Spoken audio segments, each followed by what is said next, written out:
মহারাজ, ক্ষমা করবেন, একটা দুঃখের সংবাদ রয়েছে, কিন্তু সংবাদটি আপনাকে জানানো অত্যন্ত প্রয়োজন। কি হয়েছে মন্ত্রী? রাজ্যের আলো আজ বড়ই ম্লান দেখাচ্ছে। বাতাসের জাদুতে কেমন যেন একটা শীতলতা। সোজাসুজি বলো, কি হয়েছে? মহারাজ, আজ ভোর থেকেই মেঘহুদি চাঁদ পাথরটি আর তার স্থানে নেই, সেটি অদৃশ্য হয়ে গেছে। কি বলছো? চাঁদ পাথর কিভাবে এমন হতে পারে? প্রহরীরা কোথায় ছিল? চাঁদ পাথর তো আমাদের রাজ্যের সবচেয়ে সুরক্ষিত স্থানে থাকে। মহারাজ, আজ সকালে গিয়ে দেখি প্রহরীরা সবাই অজ্ঞান হয়ে পড়ে আছে, আর চাঁদ পাথরটি উধাও হয়ে গেছে। আমার কি মনে হয় জানেন মহারাজ, এটি কোনো সাধারণ চুরি নয়, এটি আপনার বিরুদ্ধে কোনো জাদুকারী ষড়যন্ত্র। জাদুকরী ষড়যন্ত্র? কিন্তু কার সাহস হলো মেঘের রাজ্যে হাত দেওয়ার? মহারাজ, পরীক্ষার পর জাদুকররা জানিয়েছেন, পাথরটি যখন থেকে আমাদের রাজ্যে নেই তখন থেকেই রাজ্যের জাদুকারী শক্তি কমতে শুরু করেছে। আর এটাও জানা গেছে যে মেঘহুদি চাঁদ পাথরটা অন্য জগতে চলে গেছে। অন্য জগৎ? তুমি কি মানুষের জগতের কথা বলছো? আমাদের অনুমান তেমনই।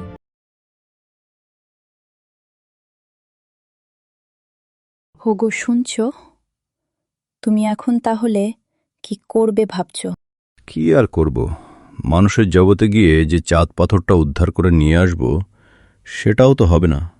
আর আমি যদি আমার রাজ্যে না থাকি, তাহলে প্রজাদের মধ্যে এমন অনেক জন আছে যারা সিংহাসন দখল করতে চায়।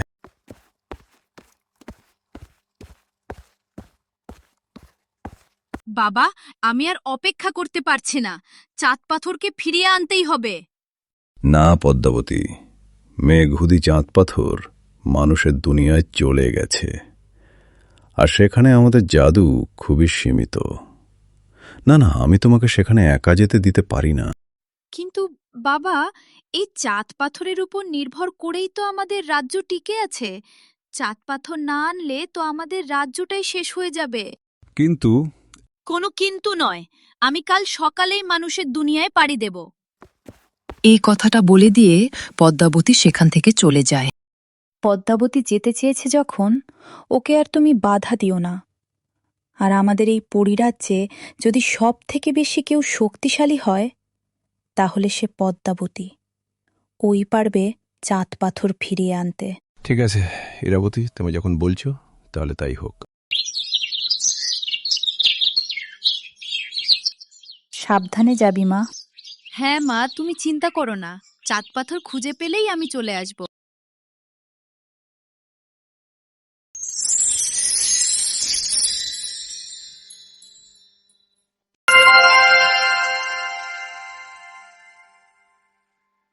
মানুষের জগৎ এতটাই সুন্দর হয় জানতাম না তো।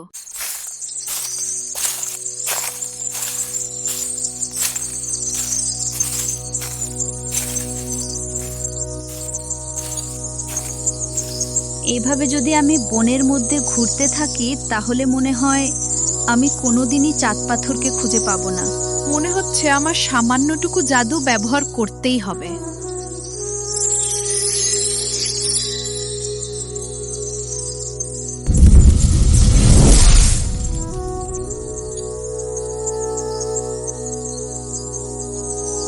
তোমাকে যখন তৈরি করেছি, তাহলে তোমার নাম দেওয়া যাক। কিন্তু কি নাম দেওয়া যায়? তোমাকে যেহেতু পথ দেখানোর জন্য তৈরি করেছি, তাহলে তোমার নাম, হ্যাঁ, সূচি। সূচি, সূচি, চলো তোমাকে চাঁদ পাথরের কাছে নিয়ে যাই। হ্যাঁ, চলো।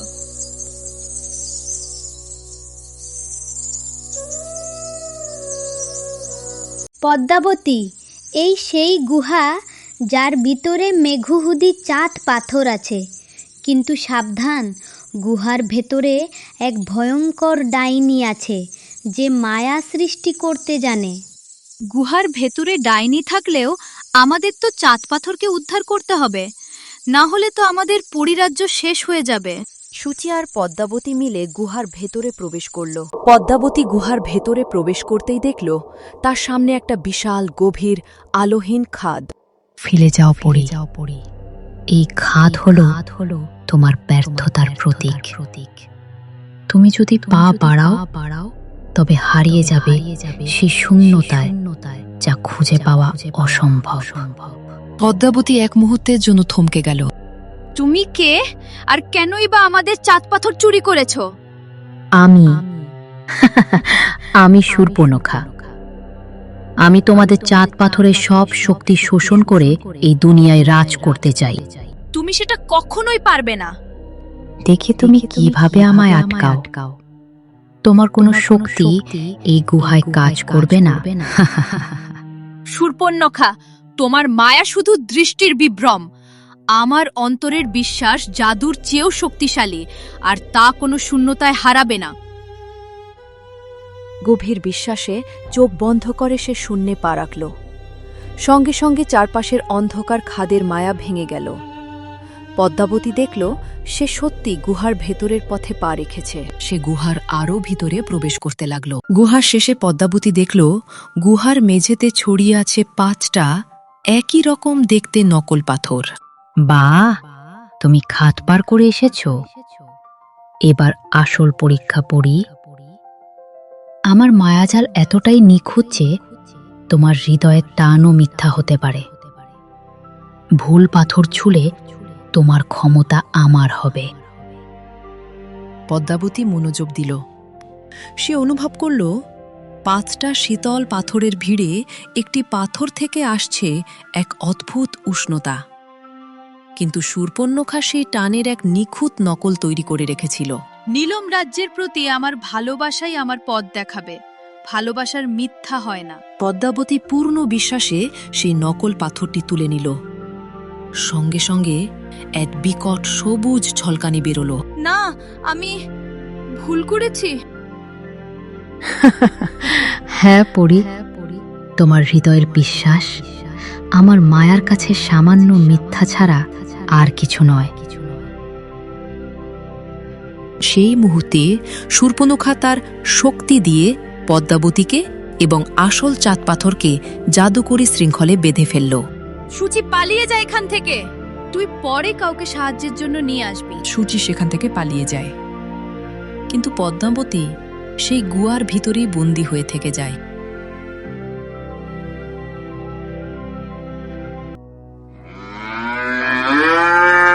তোরা পেট ভরে খা, আর আমি দেখি আজ জঙ্গলের মধ্যে কোনো ফল পাই কিনা।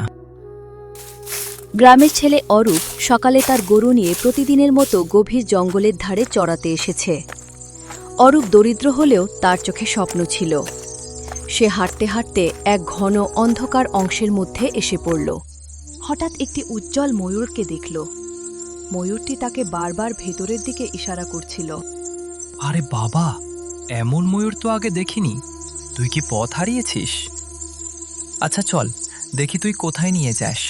ময়ূরটি অরূপকে সোজা নিয়ে এলো শূর্পণখার গুহার কাছে। পাথরের আবরণের ওপর 4টি উজ্জ্বল ফুল ফুটে আছে, লাল, সাদা, নীল, সবুজ। ওরে বাবা, এ কি আজব কাণ্ড! এই পাথরের গায়ে ফুল ফোটে নাকি? তাও আবার 4 রঙের 4টে। এ তো কোনোদিন দেখিনি। অরূপের মনে ভয় আর কৌতূহল দুটোই সমান। ময়ূরটা আমাকে এখানেই এনে দাঁড় করালো কেন? তবে কি এর ভেতরেই কেউ আটকে আছে? কিন্তু এই পাথর সরাবো কি করে? আমার তো অত গায়ে জোর নেই। অরূপ পাথরের গায়ে ফুটে থাকা ফুলগুলোর দিকে ভালো করে তাকালো। সে লক্ষ্য করল ফুলগুলো যেন সাধারণ নয়, হালকা আলো জ্বলছে ওগুলোর ভেতরে। আচ্ছা, আমাদের গায়ের বুড়োরা বলতো না যে বনের গভীরে অনেক সময় গাছেরা পথ দেখায়? একবার দেখি না হাত দিয়ে। এই যে লাল, ঠিক ভোরের আকাশের মতো দেখতে। তারপর এই সাদাটা তো পুরো আমাদের পুকুরের শাপলা ফুলের মতো সাদা। আর এই নীল আর সবুজ। অরূপের মনে হল ফুলগুলো যেন তাকে ইশারা করছে। সে খুব সাবধানে ভাবল প্রকৃতির নিয়ম কি। সকাল হলে আগে আকাশ গোলাপি হয়, ভালোবাসার রং। তারপর রোদ উঠলে সব সাদা পরিষ্কার হয়ে যায়, বিশুদ্ধতা। আকাশ তখন নীল দেখায়, গভীরতা। আর শেষে চারিদিকের গাছপালা সবুজ হয়ে জেগে ওঠে, জীবন। যা থাকে কপালে, লাঠি দিয়ে ছুঁয়ে দেখি। আগে এই ভোরের রংটাকে ছুঁই, তারপর পরিষ্কার সাদাটা, তারপর নীল, আর সব শেষে এই সবুজ ডালটা। যেই অরূপ তার লাঠি দিয়ে আলতো করে ফুল চারটিকে ওই নিয়মে স্পর্শ করল, অমনি এক বিকট শব্দে পাথরটি নড়ে উঠল। অরূপ ভয় পিছিয়ে যায়। বাপরে, এ তো জ্যান্ত পাথর। ও ময়ূর ভাই, এ তুমি আমায় কোথায় আনলে গো? পাথরটি ধীরে ধীরে সরে গিয়ে গুহার অন্ধকার মুখটি খুলে দিল। অরূপের বুক দুরু দুরু কাঁপছে, কিন্তু তার ভেতরে থাকা অদম্য সাহস তাকে পিছু হটতে দিল না। সে লম্বা একটা শ্বাস নিয়ে গুহার অন্ধকারে পা বাড়াল। গুহার ভেতরে ঢোকার পর অরূপ এক অদ্ভুত অভিজ্ঞতার মুখে পড়ল। সেখানে বাতাস ভারী এবং এক পলকে যেন অনেক সময় পার হয়ে যাচ্ছে। অরূপ দেখল তার হাতে থাকা কাঁচা কাঠের লাঠিটি দেখতে দেখতে শুকিয়ে খটখটে হয়ে যাচ্ছে এবং লাঠির ডগায় থাকা কচি পাতাটা চোখের সামনে কুঁচকে ঝরে পড়ল। ওরে বাবা, এ কোথায় এলাম রে? চোখের পলকে ডালটা শুকিয়ে কাঠ হয়ে গেল। এখানে বেশিক্ষণ থাকলে তো আমি নিজেই বুড়ো হয়ে মরে যাব। অরূপ কোনো জাদুর কথা ভাবল না। সে কেবল নিজের প্রাণ বাঁচাতে গ্রামের মেঠো দৌড়ের মতো সোজা দ্রুত দৌড় দিল। সে কোনো দিকে তাকাল না, কেবল সামনে যেখানে আলো দেখা যাচ্ছে সেদিকে ছুটতে লাগল। গুহার শেষে পৌঁছে অরূপের হাঁপ ধরে গিয়েছিল। সামনে লোহার তৈরি চকচকে খাঁচার ভেতরে পদ্মাবতীকে দেখে সে থমকে গেল। ওমা, এ কি অপরূপ সুন্দর মেয়ে গো! পুরো ঠাকুরের ঘরের প্রতিমার মতো দেখতে। কিন্তু এই খাঁচার ভেতরে ওকে আটকে রেখেছে কোনো পাপিষ্ঠ? জ্যান্ত মানুষকে পাখি দেখার খাঁচায় ভরে রেখেছে। ও দিদিমণি, আপনি কি মানুষ না বনের দেবী গো? অরূপ খাঁচার কাছে গিয়ে দেখল মেয়েটি কথা বলতে চাইছে, কিন্তু তার ঠোঁট নড়ছে না। তার চোখে জল টলটল করছে। অরূপ খাঁচার কাছে গিয়ে তার সমস্ত শক্তি দিয়ে শিকগুলো ধরে টানতে লাগল, কিন্তু খাঁচা নড়ল না। ওরে বাবা, এ তো লোহার চেয়েও শক্ত। দিদিমণি, একটু সরুন তো, দেখি লাঠি দিয়ে চার দেওয়া যায় কিনা। শোনো, সাধারণ শক্তিতে এই খাঁচা ভাঙবে না। ওই দেখো, দূরে একটি বেদির ওপর নীল রঙের পাথর জ্বলছে। ওটাই আমার শক্তির উৎস, মেঘহৃদিদি চাঁদ পাথর। ওটা নিয়ে এসে আমার হাতে ছোঁয়াও, তবেই আমি মুক্ত হব। অরূপ দ্রুত দৌড়ে গিয়ে সেই বেদির কাছে পৌঁছাল, যেখানে নীল রঙের চাঁদ পাথরটি জ্বলজ্বল করছে। সে যে পাথরটি হাতে নিতে যাবে, অমনি পুরো গুহা এক বিকট অট্টহাসিতে কেঁপে উঠল। থাম রে মরণশীল মানুষ, আমার সাধনার ধন হাত দেওয়ার সাহস তোর হয় কি করে? কুয়াশার মতো কালো ধোঁয়া বেরিয়ে এক বিশাল ভয়ঙ্কর রূপ নিয়ে শূর্পণখা সামনে দাঁড়াল। তার ধারালো নখ দেখে অরূপের শিরদাঁড়া দিয়ে হিমস্রোত বয়ে গেল। ওরে বাবা, এ তো মানুষ নয়, এ তো জ্যান্ত যমদূত। ওরে কালপেতনি বুড়ি, তুই সরে দাঁড়াতো। দিদিমণিকে তুই কেন আটকে রেখেছিস? শূর্পণখা তার জাদুর মাধ্যমে অরূপকে আটকাতে চাইল। অরূপ দেখলে সরাসরি লড়াইয়ে সে পারবে না। যে ঝটপট একটা পাথর তুলে নিয়ে শূর্পণখার পায়ের দিকে ছুঁড়ে মারল, আর নিজে পাথরটি খপ করে ধরে ফেলল। দিদিমণি, ধরুন আপনার পাথর, আমি আসছি। না, ওটা দিস না। কিন্তু দেরি হয়ে গেছে। পদ্মাবতী পাথরটি ছোঁয়া মাত্রই খাঁচার ভেতর থেকে এক নীল আলোর বিস্ফোরণ হল। জাদুকরী খাঁচাটি বালির দুর্গের মতো ভেঙে পড়ল। পদ্মাবতী পূর্ণ শক্তি ফিরে পেয়ে যায়। সাবধানে পদ্মাবতী, ডাইনি মরণ কামড় দিতে আসছে। পদ্মাবতীর কাছে চাঁদ পাথর থাকায় সে চাঁদ পাথরের শক্তির ব্যবহার করে শূর্পণখাকে ধ্বংস করে দিল। পদ্মাবতী তার নীল আলোর মায়ায় অরূপকে নিয়ে গুহার বাইরে খোলা আকাশের নিচে বেরিয়ে এলো। মুক্ত বাতাস আর আলো দেখে অরূপের ধরে প্রাণ ফিরল। সে হাঁপাতে হাঁপাতে পাথরের ওপর ধপাস করে বসে পড়ল। বাপরে বাপ, আজ তো জমের দুয়ার থেকে ফিরে এলাম গো। ওই কালপেতনি বুড়িটার হাত থেকে যে জ্যান্ত বেরোতে পারবো তা স্বপ্নেও ভাবিনি। সে পাশে দাঁড়িয়ে থাকা জাদুকরী রূপের অধিকারিণী মেয়েটির দিকে অবাক হয়ে তাকাল।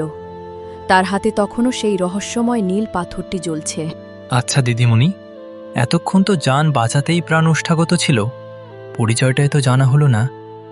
আপনি কে গো? আপনার পরনে রাজকন্যাদের মতো তো পোশাক, হাতে জাদুকরী পাথর, আবার পাখির মতো ডানাও আছে।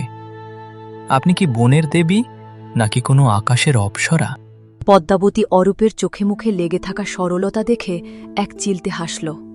সে অরূপের পাশে বসল। না অরূপ, আমি দেবী নই, আমি মর্তের মানুষও নই। আমি মেঘহৃদি নীলম রাজ্যের রাজকন্যা পদ্মাবতী। ওই ডাইনি শূর্পণখা আমাদের রাজ্য থেকে এই পবিত্র চাঁদপাথর চুরি করে আমায় এখানে বন্দি করেছিল। তুমি না এলে হয়তো কোনোদিন আমি মুক্তি পেতাম না। ওরে বাবা, আমি তো ভেবেছিলাম আপনি কোনো বড় ঘরের মেয়ে, কিন্তু আপনি তো আস্ত এক রাজকন্যা। আর ওই পাথরটার নাম বুঝি চাঁদ পাথর? তা নীলম রাজ্যটা কোথায় গো? আমাদের গ্রামের ওই বড় বিলটার ওপাশে? নীলম রাজ্য এই মাটির পৃথিবীর অনেক উপরে, মেঘেদের দেশে। তুমি আমার প্রাণ বাঁচিয়েছ অরূপ। চলো, তোমাকে আমার দেশে নিয়ে যাই। আমার বাবা মা তোমাকে দেখলে খুব খুশি হবেন। মেঘের দেশ? সে তো বড় আজব জায়গা হবে দেখছি। চলুন একবার দেখে আসি সেই মেঘেদের রাজ্য কেমন হয়। চলো তাহলে। পদ্মাবতী, আমাকেও নিয়ে চলো।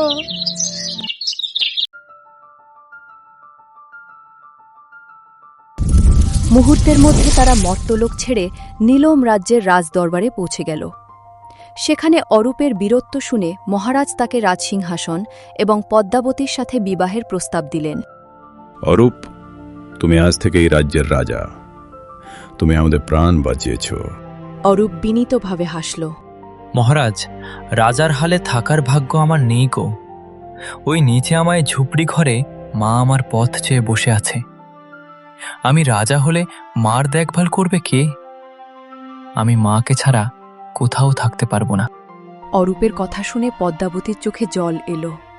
সে বুঝল অরূপের কাছে রাজত্বের চেয়ে মাতৃভক্তি বড়। অরূপ, তুমি ধন্য। ঠিক আছে, তুমি তোমার মায়ের কাছেই ফিরে যাও। তবে মনে রেখো, ওই বনের ঝর্ণার ধারে এসে আমাকে ডাকলে আমি প্রতিদিন তোমার কাছে আসব। আমাদের বন্ধুত্ব কোনোদিন শেষ হবে না। পদ্মাবতী অরূপকে আবার সেই জঙ্গলে পাঠিয়ে দিল। অরূপ দেখল সূর্য ডুবে যাচ্ছে। সে তার গরুগুলোকে ডাক দিল। চলো রে লালু, চলো কালু, অনেক দেরি হয়ে গেল। মা নিশ্চয়ই লণ্ঠন নিয়ে রাস্তার দিকে তাকিয়ে আছে।